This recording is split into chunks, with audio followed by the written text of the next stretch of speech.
Hello, my fellow hunters. Let's look to the future of this glorious game because it is a bright, oh god, because bright. Either way, stop playing for just a moment and let. Who am I kidding?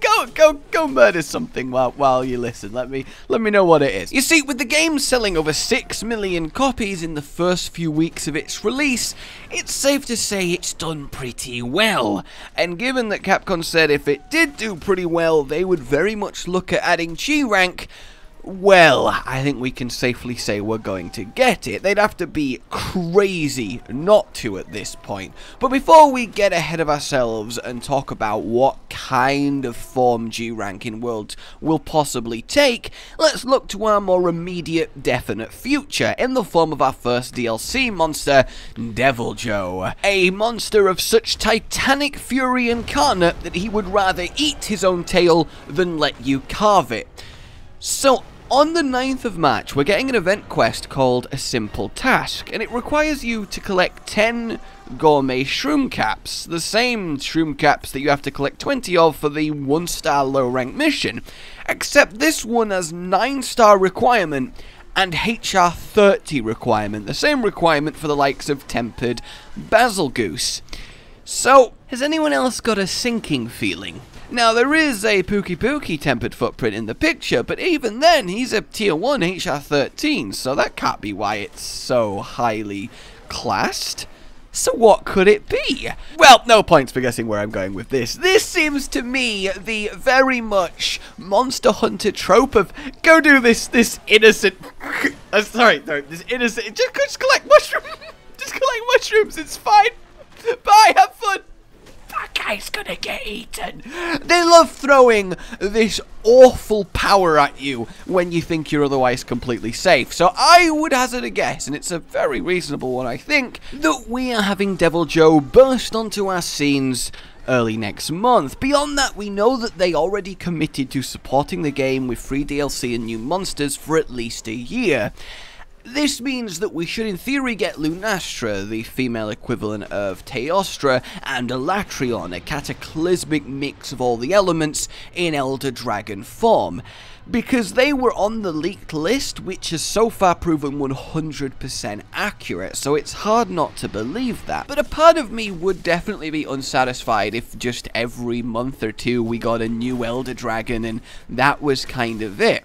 You see, I absolutely adore the environments and, well, the world of World, and I would love to see that expand. So if we do get G rank, which again seems very likely, and the likelihood is the PC release is the perfect time to implement it, as that would cause some hella buzz. I just said hella buzz. Look, admittedly, I just want more insect monsters in World. I miss my Nursilla in a kind of look at it from a distance way. Either way, I don't think it will happen because it doesn't make a lot of timeline sense unless they're rapidly shifting their plans to adjust to how popular it actually has turned out to be, which no doubt is way ahead of expectations. And just from a business sense, it'd be silly to not capitalize this as much as possible. In fact, they did say they weren't going to support this forever, but I feel like there's a good chance they might be reconsidering those plans. Because the thing is, for the Western market, it's harder to peddle the buy the same game again, but it also has G rank in it this time, which is how the series has worked thus far. It makes so much more sense to just have G rank as a DLC, a new bit of story, new monsters, new subspecies, new maps, all of the good stuff that we have come to expect from G rank right into your game. Really turn World into the definitive experience, though I do think we will get a Monster Hunter World 2 a lot later down the line. And whether it should be paid or not, that's a different story. There is good arguments for both sides, and I kind of don't want to get into an economic debate in this. I just want to stay excited about the game. G rank, for those of you that don't know, is to high rank what high rank is to low. The monsters get a lot more powerful, but noticeably faster. New moves, they mix it up, and generally it is brutal. It's very much harder to just beat down monsters with good gear, like you kind of can in a high rank. It's a much bigger step up than low to high, for example, and it normally comes with it unique monsters that you didn't find before, like how Uragan, Levisioth, and Dodogama are a high rank exclusive with new subspecies and a whole new set of materials to farm and new gear, and it's just wonderful. It really is where Monster Hunter is at, and you will have to get used to a slight breeze wafting over you as a monster kind of walks by slowly, crumpling you into your armor like you just imploded.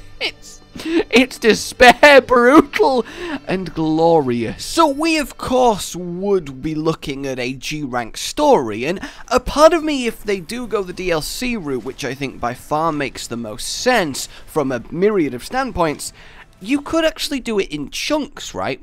You could implement, alright, we'll go with a time skip. There is actually a time skip between low rank and high rank. It just happens in the space of 2 fade in and fade out, so it's kind of jarring, but a appreciable amount of time does pass. So you could do that again. Hell, throw a couple years as a gap, right? Give enough time for things to have believably been, you know, air quotes, discovered, and for certain, well, let's say natural events to be kick-started. We'll talk about that in a moment.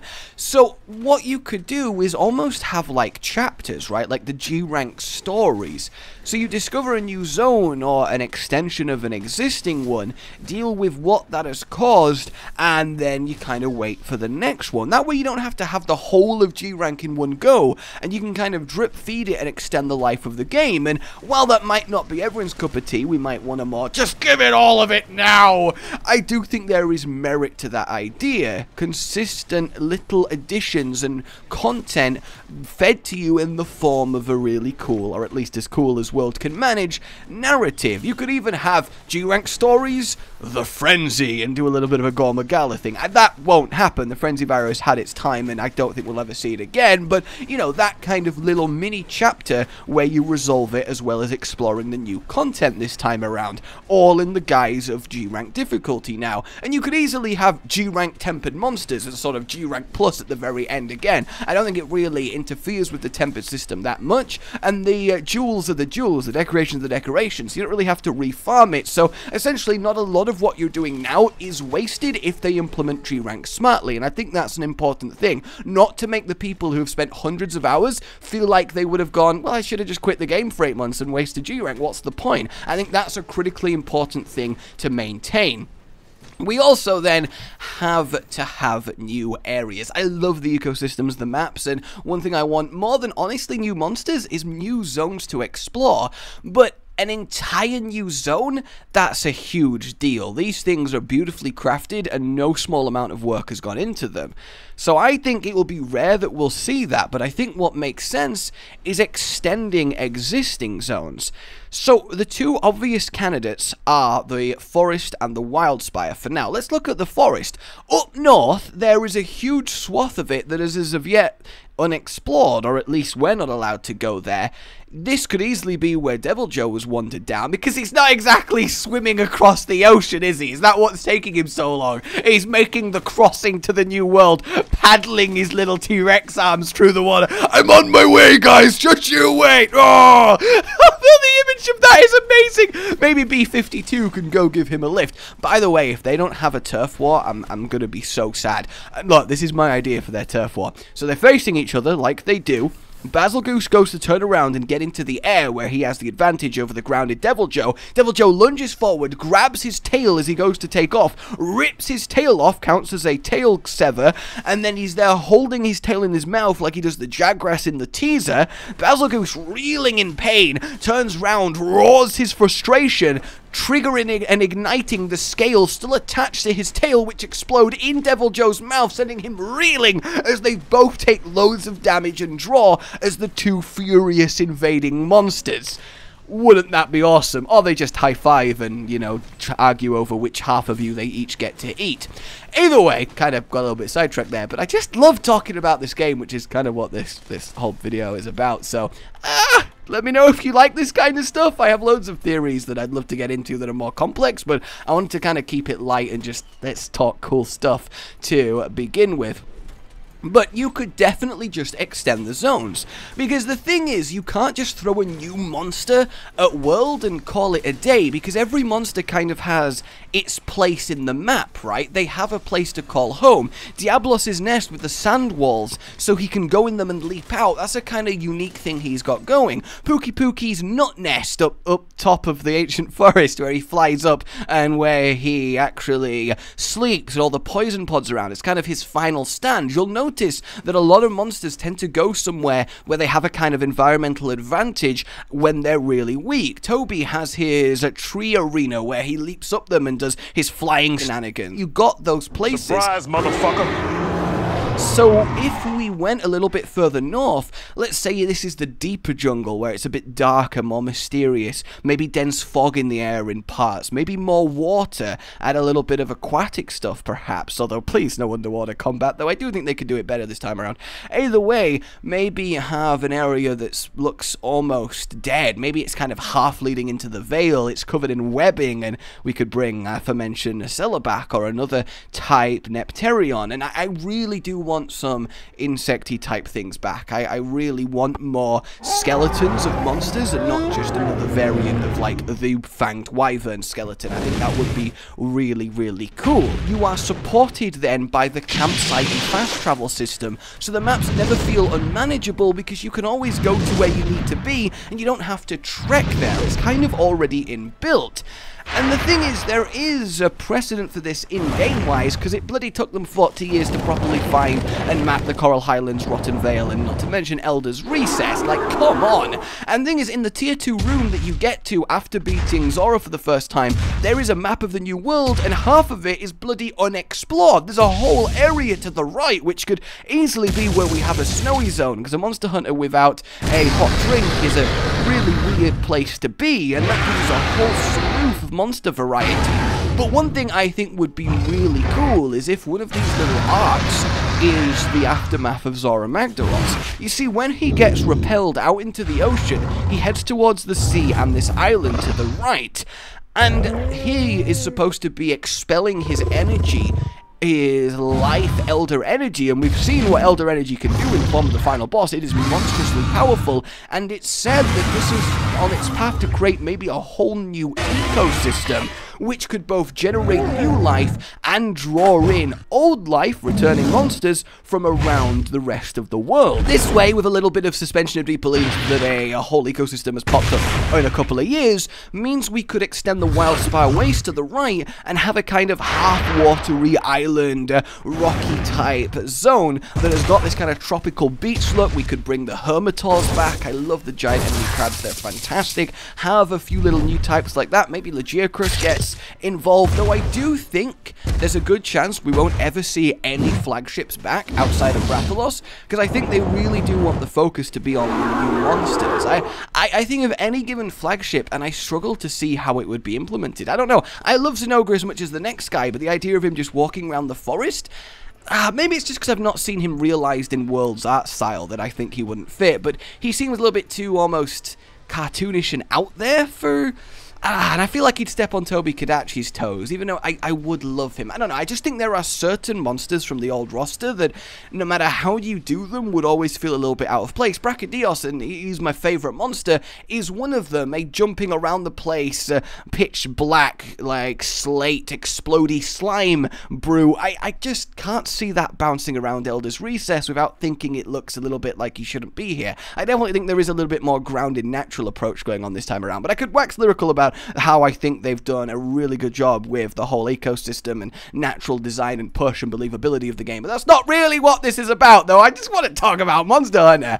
But yeah, if they extended those two out and we had the deep jungle part of the ancient forest, and then we had the I don't know, the Rocky Islands. That's not a great name, is it? Archipelago. That one. That might be a better name. And we have this island section, and again, it would be really cool to see a little bit of watery and insecty action. So that's kind of where I would like to see it go and where I think it's likely to go. There is both a lot of outside of game viable business reasons why this should be and probably will be, and let's be honest, I'd be flabbergasted if not, is going to be expanded in a more meaningful way than here's a new monster or two every couple months. And at the same time, there is loads of in-game hints and already bedrock and groundwork in place for this to be supported and expanded on, almost like Capcom planned for the potential of this. Shocking, I know, right? A little bit of foresight, but there it is. So that's what I hope. Let me know what you guys thought of this. What are your hopes if you think I'm talking crazy and it's just hopeful, like, oh yeah, that would be cool. It's not going to happen though, but I don't know. I just wanted to be excited and happy and talk about World and its future, because I've not really done a just talk about the game video since it came out, and I think that's a shame. At least it might be. Then I'm going to look at this and see just loads of angry people and be like, oh god, what have I done? I don't know. I would love to know your thoughts on this, your hopes for the game, if you kind of like my ideas, how I would go about expanding it, and yeah, let me know if you'd like discussion-y stuff in the future, especially with more theories and more concrete things. Anyway, I'm kind of just blabbering at this point. Like you've enjoyed this, subscribe for more, and I will see you next time. Goodbye. Rage Gaming with the video float. But that's all that's really relevant at the mo, but I'm still gonna leave this up so you patrons know that I love you even though the outro's no longer that kind of relevant. But the new one's being worked on and it's gonna be a truly badass song, and don't worry, I won't be doing any rapping on it. I'm gonna go now. This was shit.